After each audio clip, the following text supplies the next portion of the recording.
श्री भूपेंद्र भाई पटेल,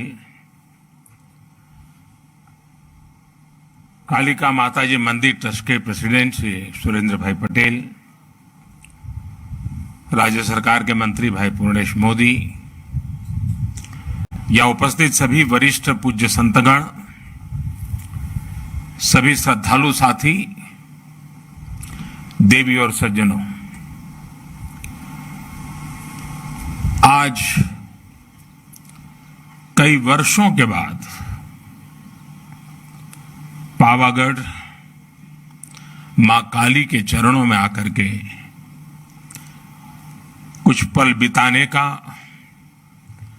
आशीर्वाद प्राप्त करने का सौभाग्य मिला। मेरे लिए जीवन की बड़ी धन्य पल है। सपना जब संकल्प बन जाता है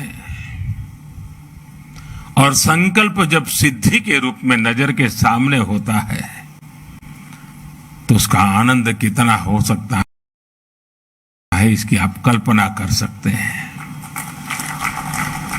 आज का ये पल मेरे अंतर मन को विशेष आनंद से भर देता है। कल्पना कर सकते हैं, 5 शताब्दी के बाद और आजादी के 75 साल बीतने के बाद 5 शताब्दी तक मां काली के शिखर पर ध्वजा नहीं फहरी थी। आज मां काली के शिखर पर ध्वजा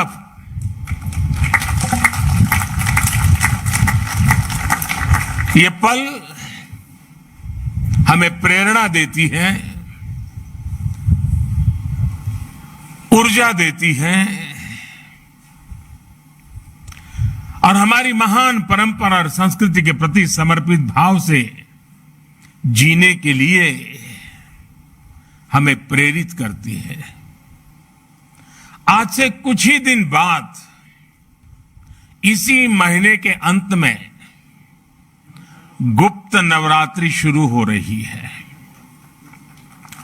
गुप्त नवरात्रि से ठीक पहले पावागढ़ में मां काली का ये शक्तिपीठ महाकाली मंदिर अपने भव्य और दिव्य स्वरूप में हमारे सामने है।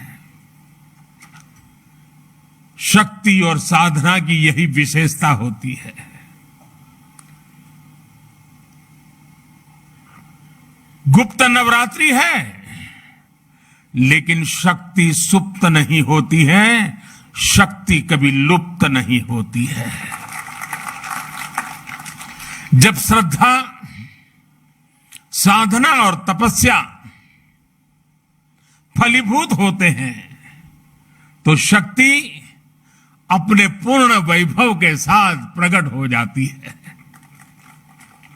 पावागढ़ में महाकाली के आशीर्वाद से हम गुजरात और भारत की उसी शक्ति का प्राकट्य देख रहे हैं। आज सदियों बाद महाकाली का ये मंदिर अपने विशाल स्वरूप में हमारे सामने हमारे मस्तक को भी ऊंचा कर देता है। आज सदियों बाद पावागढ़ मंदिर में एक बार फिर शिखर पर ध्वज फहरा रहा है। ये शिखर ध्वज केवल हमारी आस्था और आध्यात्म का ही प्रतीक नहीं है। ये शिखर ध्वज इस बात का भी प्रतीक है कि सदियां बदलती हैं, युग बदलते हैं, लेकिन आस्था का शिखर शाश्वत रहता है। भाई और बहनों, अयोध्या में आकर आपने देखा होगा भव्य राम मंदिर आकार ले रहा है। काशी में विश्वनाथ धाम हो या फिर मेरे केदार बाबा का धाम हो, आज भारत के आध्यात्मिक और सांस्कृतिक गौरव पुनर्स्थापित हो रहे हैं। आज नया भारत अपनी आधुनिक आकांक्षाओं के साथ साथ अपनी प्राचीन धरोहर को भी, अपनी प्राचीन पहचान को भी उसी उमंग और उत्साह के साथ जी रहा है। हर भारतीय उस पर गर्व कर रहा है। हमारा ये आध्यात्मिक स्थल हमारी श्रद्धा के साथ साथ नई संभावनाओं के भी स्रोत बन रहे हैं। पावागढ़ में मां काली का मंदिर का पुनर्निर्माण हमारी इसी गौरव यात्रा का एक हिस्सा है। मैं इस अवसर पर मां महाकाली के चरणों में नमन करते हुए आप सभी को हृदय से बहुत बहुत बधाई देता हूं। आज का ये अवसर सबका साथ, सबका विश्वास और सबका प्रयास का भी प्रतीक है। साथियों, अभी मुझे मां काली मंदिर में ध्वजारोहण और पूजन अर्चन का सौभाग्य मिला है। मां काली के दर्शन करते समय मैं सोच रहा था कि आज मां काली के चरणों में आकर क्या मांगू। मां काली का आशीर्वाद लेकर इतिहास गवाह है, स्वामी विवेकानंद जी मां काली के आशीर्वाद लेकर के जन सेवा से प्रभु सेवा में लीन हो गए थे। मां मुझे भी आशीर्वाद दे कि मैं और अधिक ऊर्जा के साथ और अधिक त्याग और समर्पण के साथ देश के जन जन का सेवक बनकर उनकी सेवा करता रहूं। मेरा जो भी सामर्थ्य है, मेरे जीवन में जो भी कुछ पुण्य है, वो मैं देश की माताओं बहनों के कल्याण के लिए, देश के लिए समर्पित करता रहूं। गरवी गुजरात इस समय इस गरवी गुजरात की धरती से, मां काली के चरणों से मैं देश की आजादी के अमृत महोत्सव का भी स्मरण करता हूं। साथियों, गुजरात ने जितना योगदान देश की आजादी की लड़ाई में दिया है, उतना ही योगदान देश के विकास में भी दिया है। गरवी गुजरात भारत के गर्व और शान का पर्याय है। गुजरात ने भारत के व्यापार का भी नेतृत्व किया और भारत के आध्यात्मता का भी उसे संरक्षित करने का पूरा प्रयास किया। सदियों के संघर्ष के बाद जब भारत आजाद हुआ तो हम गुलामी और अत्याचार के घावों से भरे हुए थे। हमारे सामने उस अपने अस्तित्व को रहा है जिसने गुजरात को पूरे देश में पहचान दी थी। आज जो ध्वजा फहराई गई है वो केवल महाकाली मंदिर की ध्वजा नहीं है, बल्कि गुजरात और देश के सांस्कृतिक गौरव की ध्वजा भी है। पंचमहाल और गुजरात के लोगों ने सदियों से इस मंदिर की भव्यता के लिए प्रयास किए। अब सोने से बड़े इस कलश के साथ इस मंदिर से जुड़ा वो सपना पूरा हुआ है। आज पावागढ़ और पंचमहाल की तपस्या सिद्ध हुई है। पंचमहाल और इस क्षेत्र में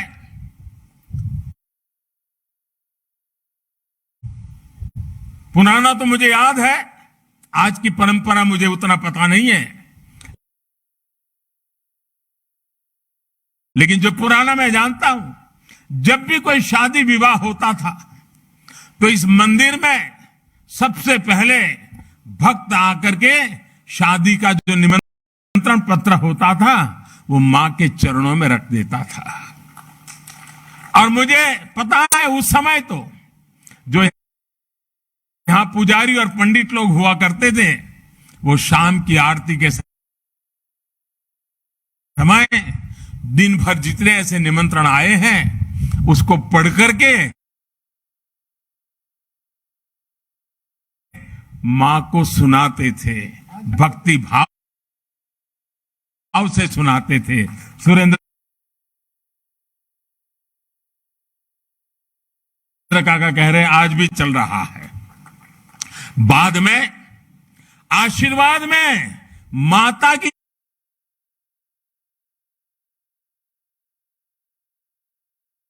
तरफ से मंदिर से जिन्होंने निमंत्रण भेजा है उसे उपहार भी जाता है। कितना बड़ा सौभाग्य है। और परंपरा लंबे अरसे से चली आ रही है। लेकिन माता ने इस बार हम सबको आज सबसे बड़ा उपहार दिया है। माता के दरबार का कायाकल्प और ध्वजारोहण। मैं समझता हूं हम भक्तों के लिए, शक्ति उपासकों के लिए इससे बड़ा उपहार क्या हो सकता है। और मां के आशीर्वाद के बिना यह संभव भी कहां हो सकता है। यहां श्री काली का मंदिर को लेकर जो कार्य हुए हैं उसमें एक खास बात और है। महाकाली मंदिर का इतना भव्य स्वरूप दिया गया, लेकिन इस पूरे काम में गर्भगृह में मूल स्वरूप अक्षुण्ण रखा गया। इसे सेवा यज्ञ में गुजरात सरकार, पवित्र तीर्थ यात्रा विकास बोर्ड और ट्रस्ट के लोगों ने मिलकर काम किया। मुझे बताया गया कि मंदिर परिषद की पूरी परिक्रमा के लिए, अभी सुरेंद्र भाई बता रहे थे, दूधिया तालाब और छासिया तालाब को जोड़ने वाला एक परिक्रमा पथ भी तैयार किया जाएगा। यज्ञशाला, भोजनशाला, पर्यटकों के लिए भक्त निवास और छासिया झील से माता जी के मंदिर तक लिफ्ट जैसी सुविधाएं, इसका निर्माण भी किया जाएगा। साथ ही माची के पास अतिथि गृह और मल्टी लेवल पार्किंग का निर्माण भी होगा। पहले यहां पहुंचने के लिए श्रद्धालुओं को कई घंटे लग जाते थे। सीढ़ियों से चढ़ना, यात्रा की थकावट, कठिनाइयों से गुजरना पड़ता था। पहले सीढ़ियां भी कैसी थी, जो पहले आए हैं उनको पता है। उसको सीढ़ी कह सके न कह सके, यह हाल था। लेकिन आज वो भी रचना अच्छी हो गई है। अब मंदिर तक पहुंचने के लिए अच्छे पत्थर से अच्छी सीढ़ियां बनाई गई है। सीढ़ियां की ऊंचाई भी ज्यादा नहीं है, बराबर हिसाब से रखा है ताकि चढ़ने वाले को दिक्कत ना हो। पहले मंदिर परिषद में 2 दर्जन लोग भी एक साथ नहीं पहुंच पाते थे। आज 100 से भी ज्यादा लोग एक साथ यहां आ सकते हैं, पूजा अर्चन कर सकते हैं। भीड़ का दबाव कम हुआ है तो यात्रियों के लिए सुरक्षा भी बढ़ी है। मंदिर परिषद के विस्तार से भगदड़ जैसी घटनाओं से भी बचा जा सके, और हमें निरंतर जागरूक रहना ही पड़ता है इसी जगह पे। और अब तो इसके बाद शायद यात्रियों की संख्या बढ़ जाएगी, हमें उन सारी व्यवस्थाओं की चिंता करते रहना पड़ेगा। और मैं अभी से सभी काली भक्तों से प्रार्थना करता हूं कि अनुशासन का पालन करना होगा, क्योंकि कठिन जगह है, कोई हादसा न हो जाए। पहले कई बार हादसे होते थे, बड़ी चिंता सताती थी, लेकिन मां के आशीर्वाद से फिर गाड़ी चल पड़ती थी। मैं चाहूंगा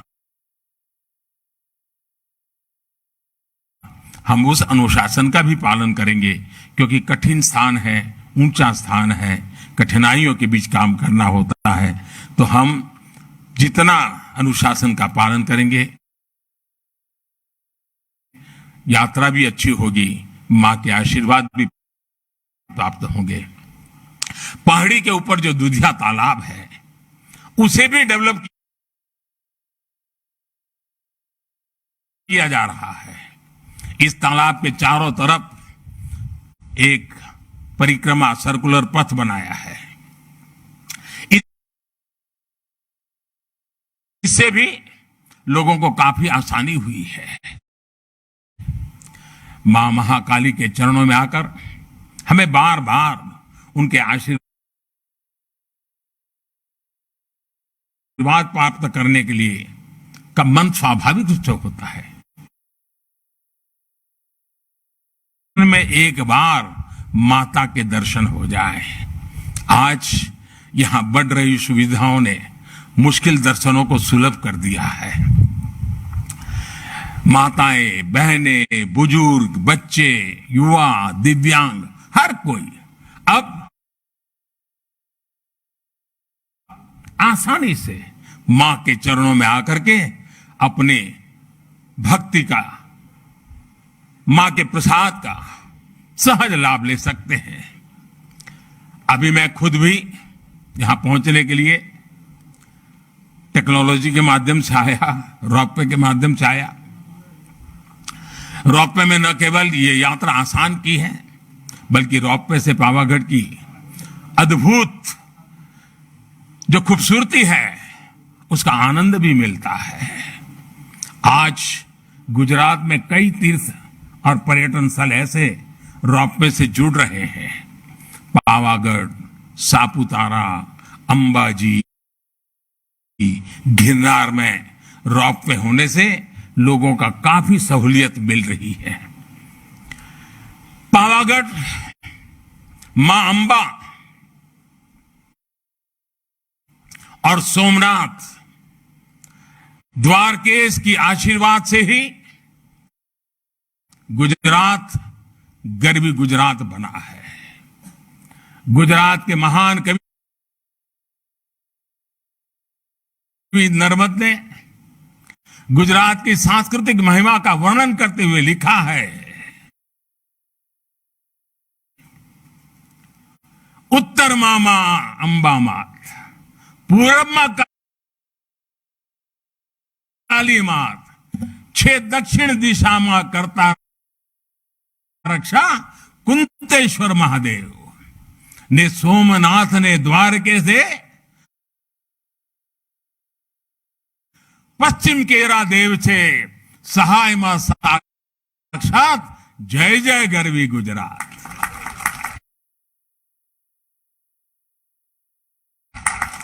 आज गुजरात की यही पहचान आसमान छू रही है। कवि नर्मद ने गरवी गुजरात की पहचान के रूप में जिन सांस्कृतिक केंद्रों का नाम लिया है, आज वो सभी तीर्थ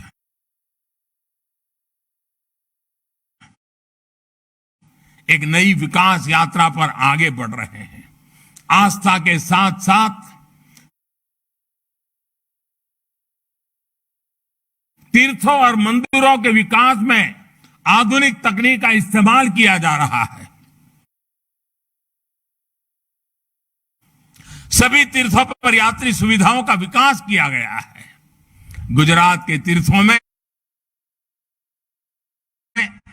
अब दिव्यता भी है, शांति भी है।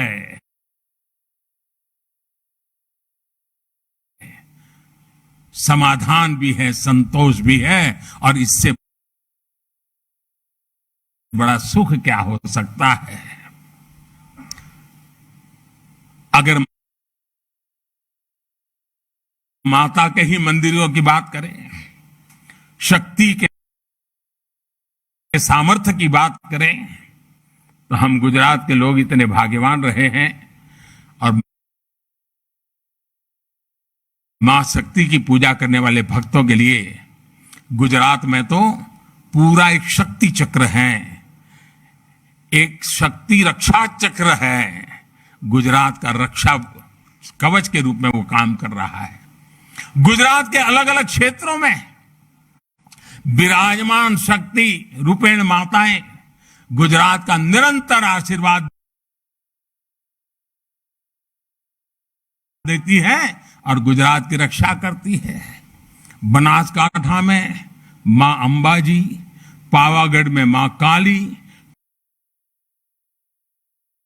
चोटीला में चामुंडा मां, ऊंझा में उमिया मां, कच्छ में के माताजी नो मढ़ आशापुरा मां, नवसारी के पास उनाई माता, डेडिया के पास देवमोगरा मां, भावनगर के पास खोडियार मां, महसाना के पास बहुचर मां, उधर हमारे खोड़ल धाम, उधर उमिया धाम, गिरनार के ऊपर अंबा मां, अनेक माताएं हर कोने में हमें निरंतर आशीर्वाद रहे। यानी हम कह सकते हैं कि हम पर एक शक्ति का आशीर्वाद है।